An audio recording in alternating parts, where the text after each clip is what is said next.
Hello, my friends. In the futures business, one of the things that you always have to look out for is perspective. It's kind of about how close are you to the subject at hand? Is it right in front of your nose, or is it further out, or are you way back looking at it and everything else? The issue is here that we live in a system, a very complex system, and that if you get fixated on one element of this system, then you're missing the behavior and the operation of all of the rest of it. And you set yourself up to be certainly surprised and certainly misled for sure, because you don't see the big picture. You don't see the whole thing.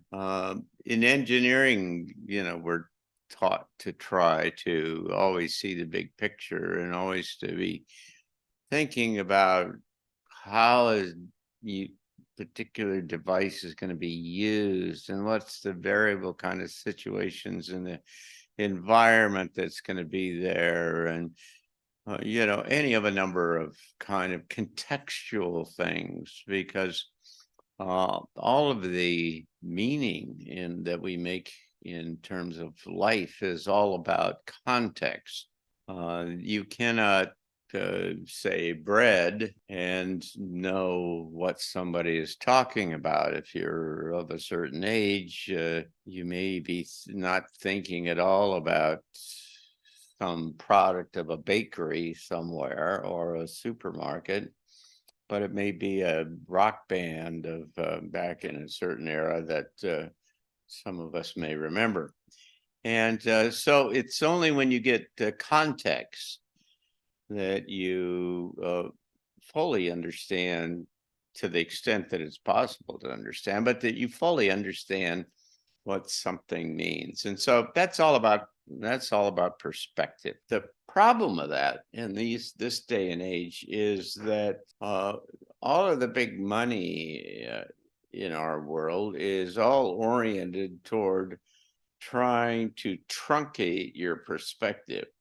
What they're trying to do, they own all the video, the media, the videos, the TV, the whatever.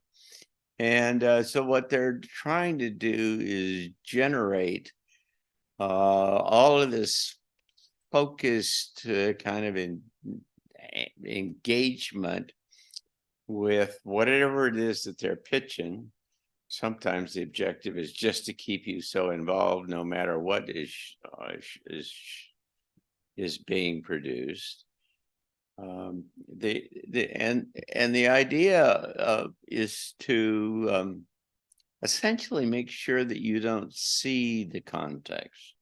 This is all the whole purpose of narratives, as they're commonly discussed, is that the whole purpose of a narrative is to truncate, is to compress, is to narrow the vision from what you might have thought about an event to looking at whatever the thing is that the deep state or the media or the government or whoever it turns out to be, your religion, is trying to promote and trying to communicate. Now, this is really important in times of great change and uncertainty, because by definition, engaged in and involved in is a degree of unpredictability, which essentially says you don't understand the context, right? That you are you don't see the big picture, if you will, about what's going on, because you're too narrow, you're too focused, myopic, short-sighted. You're missing the larger kind of environment. So it's an interesting kind of process and problem, perhaps, that we all have, as things get increasingly chaotic and unpredictable and fueled by the media and all these efforts to generate events and everything that grab your attention and get you narrowly focused on whatever they're talking about. And it's just really easy to go through life all day long or for weeks at a time, even just captured by the things that are going on a day-to-day basis. Now, this is particularly the case with something like this assassination attempt with Donald Trump. What you had was an interesting kind of dynamic that was going on here. On one hand, you've got this giant event of extraordinary kind of magnetism that is doing everything it can. Everywhere you look, everything is talking about the event with Trump. And it's hard to get away from the analysis. I mean, everything gets mediated through the media, right? We don't know anything that we don't that isn't right in front of our face, that we haven't experienced ourselves directly, and that's even starting to be questionable now. So you've got this amazing kind of thing that happened, and you can remember that Cliff High was anticipating that his WebBot capability technology had said that there was going to be a big event on the 15th of July, and it was going to have a lot of emotional content, and it's going to come off and so on, that it's going to raise, and then it's going to release language. He talks about it. And so many of us were kind of looking around, waiting to see what was going to happen, and got somewhat surprised by the Trump event because it happened 2 days early.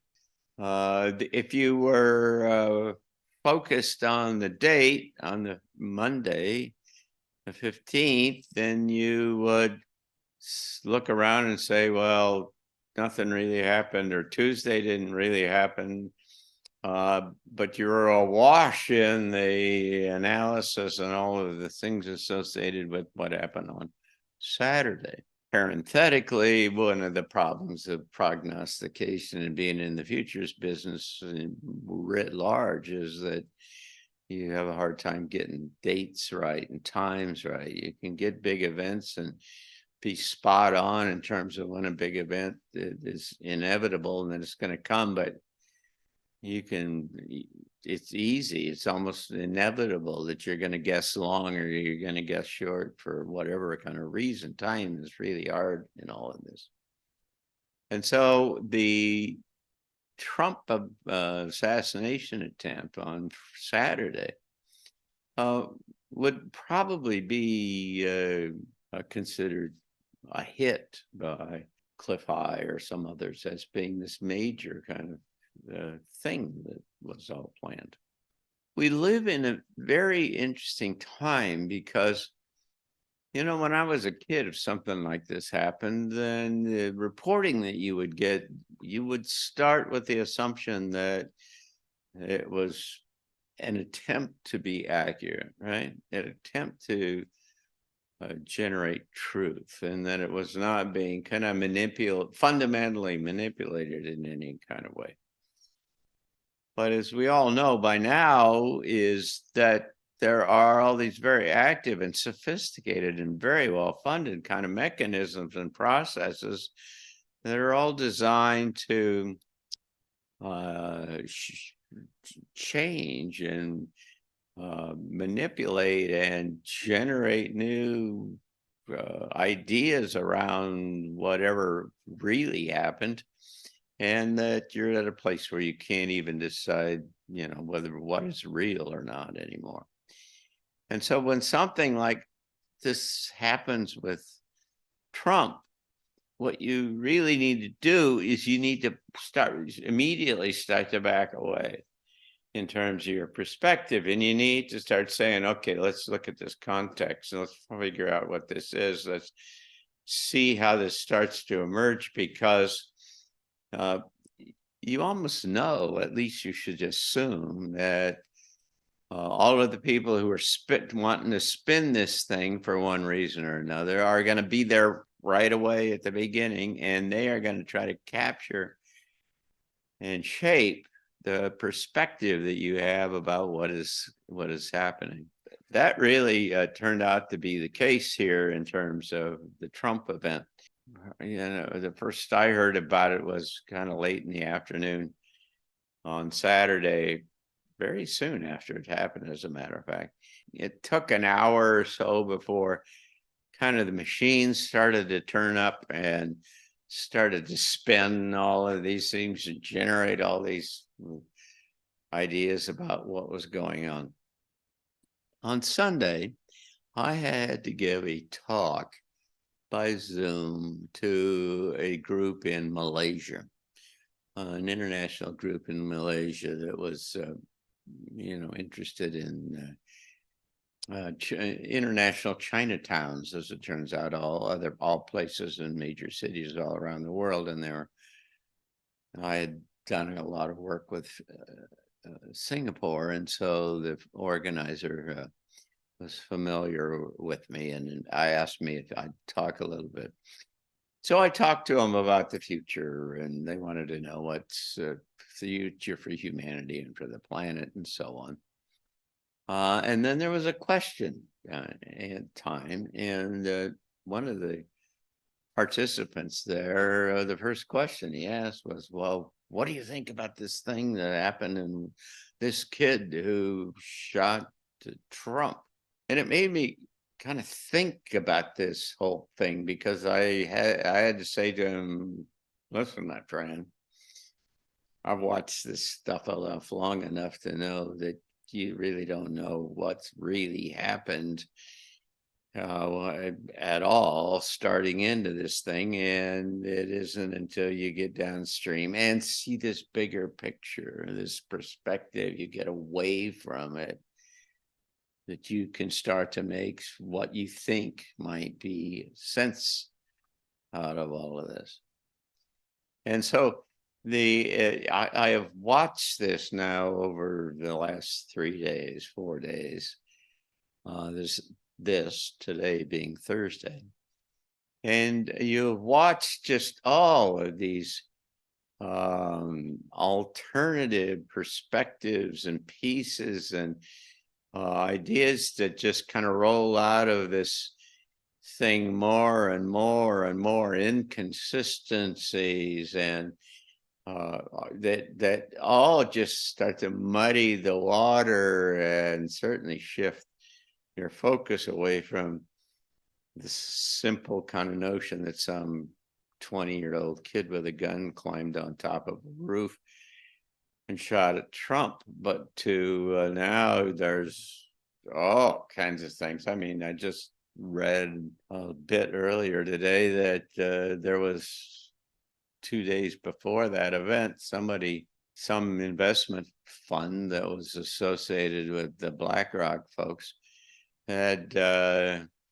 invested 12 million, bought 12 million shares or puts on 12 million shares, sold short 12 million shares on Trump's media company. And the presumption clearly would be is that something was going to drive the price down, and he'd make a lot of money on all of that. And so immediately say, well, how would they know that? And so it starts that's only one of an easy dozen kind of reasons to believe that this was a setup in some way or another, and it was some organized attempt, and it's not some lone kid who was unhappy with Donald Trump.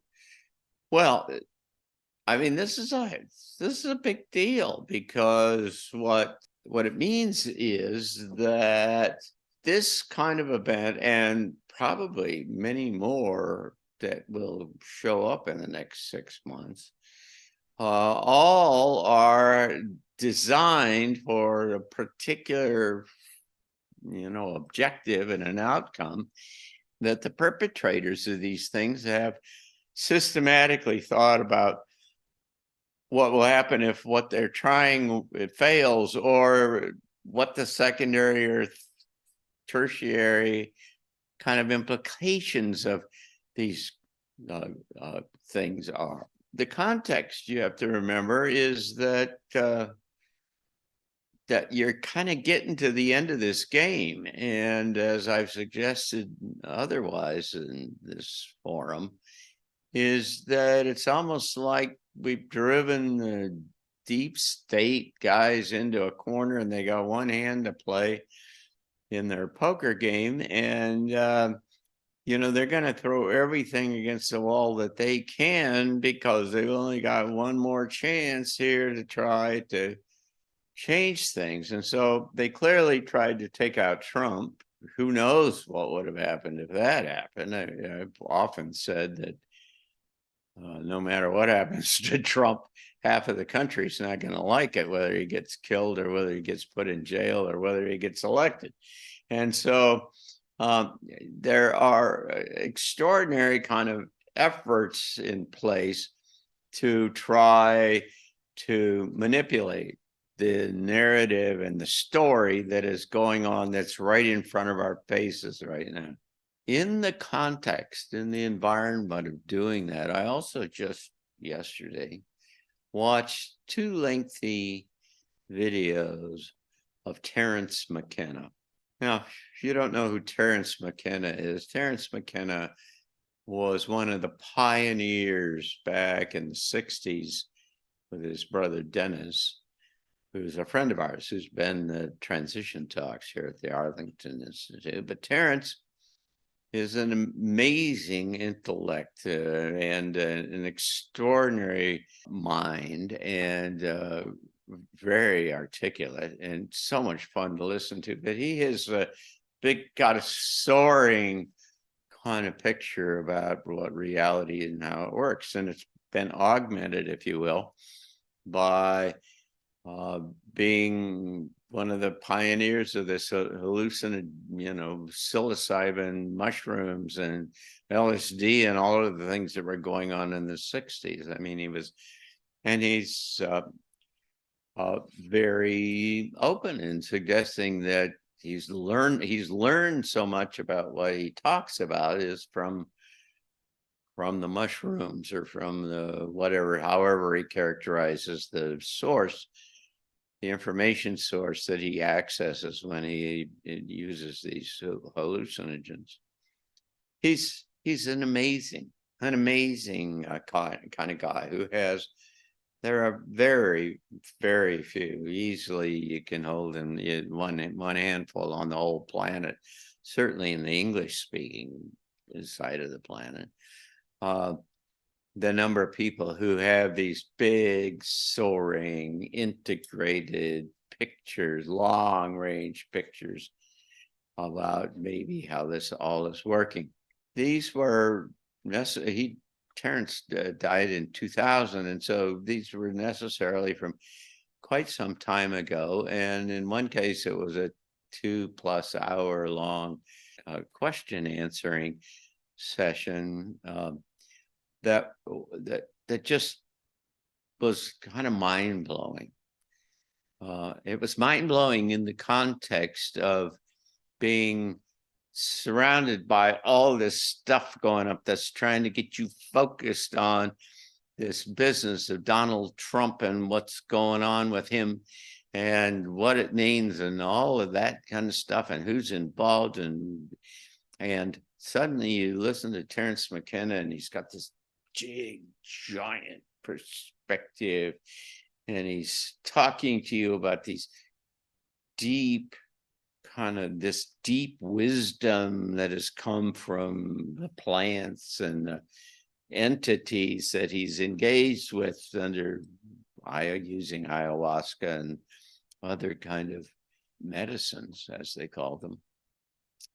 And it just kind of slaps you in the face and says, don't get, target fixation. Don't get focused just on this thing, because there's so much bigger that is going on here. Terence McKenna talks about the fact that there's this natural kind of driving force within the evolution of humanity for novelty, unusual complexity. He uses novelty as a synonym for complexity, and that the whole system is trying to get increasingly complex. It's part of the process of exploration that is apparently being generated by increasing numbers of people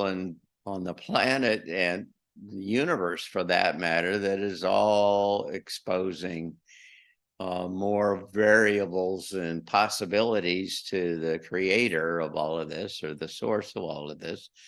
And, it gets bigger and more interesting the more people you got doing wild and crazy things, I guess.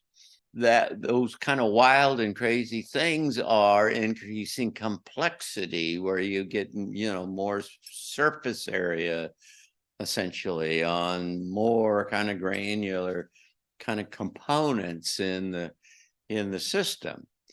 And so he's arguing, in the middle of us sitting here getting all spun up about wokeness and and all of the degeneration of the social system and on and on and on, he's saying that's a natural kind of process of the system to find more and more kind of complexity and interesting kind of things. So by definition, those are not like the past. They're dramatically different from what the past has been.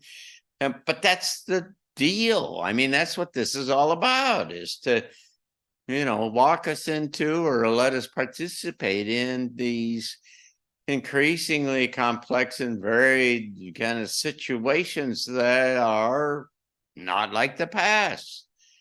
And so there you set up, of course, the tension that is in the middle of our world right now, of one group that is pushing all these very dramatic kind of changes in terms of who we know are and who we think we are, and how we live together, and some really quite fundamental things. And then you got another group that's all trying to say, take us back to where we were before.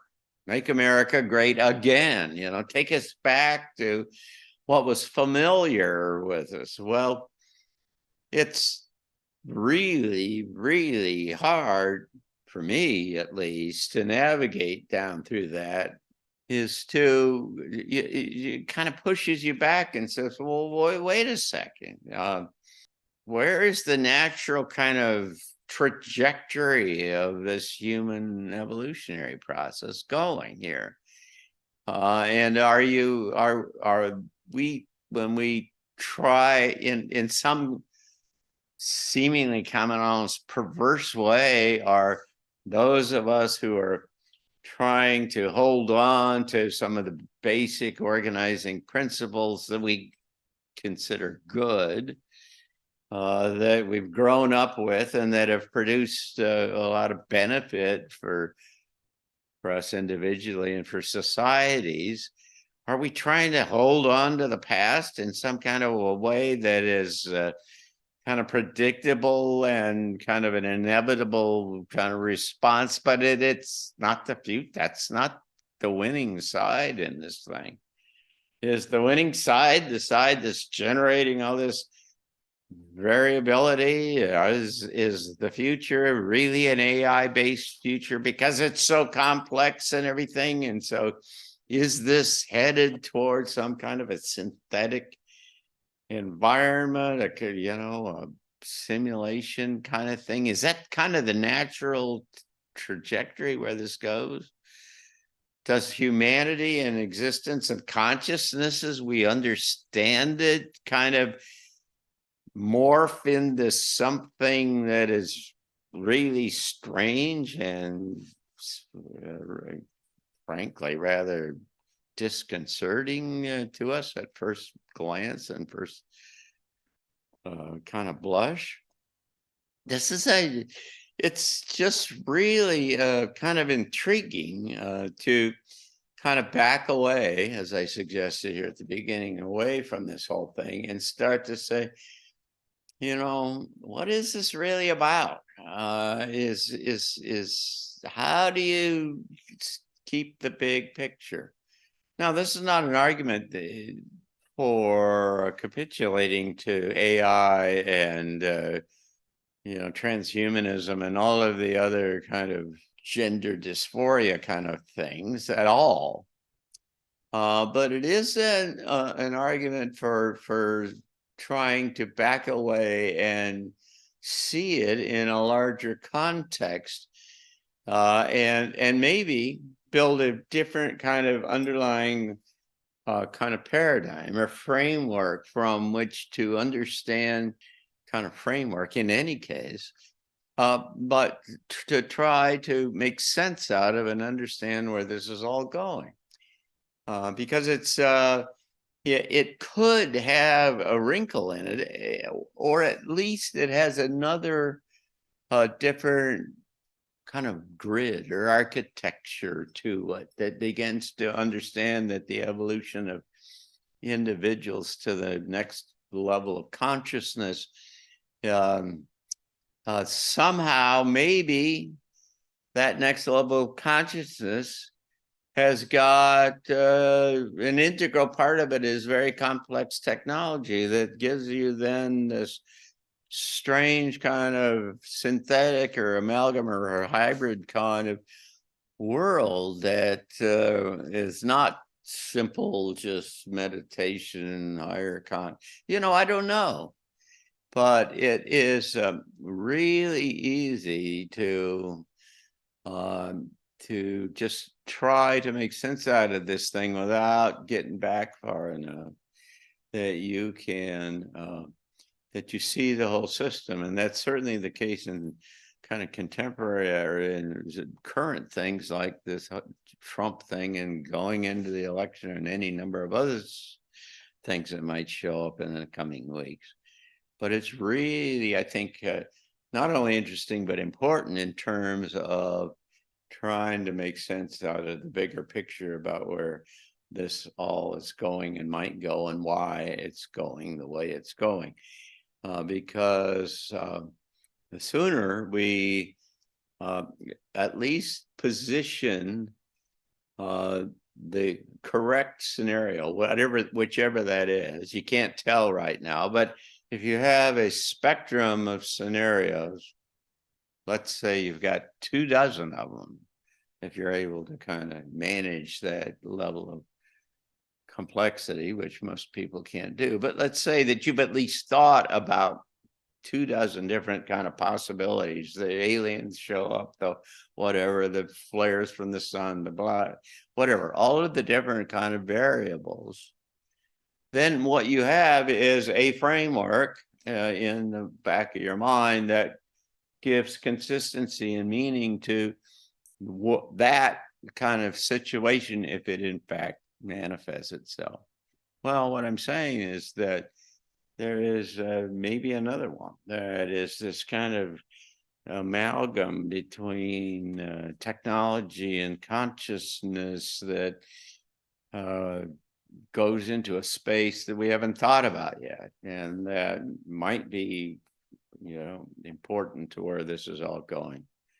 And so it's interesting to me to kind of try to navigate through all of this these days, because it is getting increasingly complex, and it has every indication of becoming even more so in the coming weeks. So we'll talk about this far more as we come together again.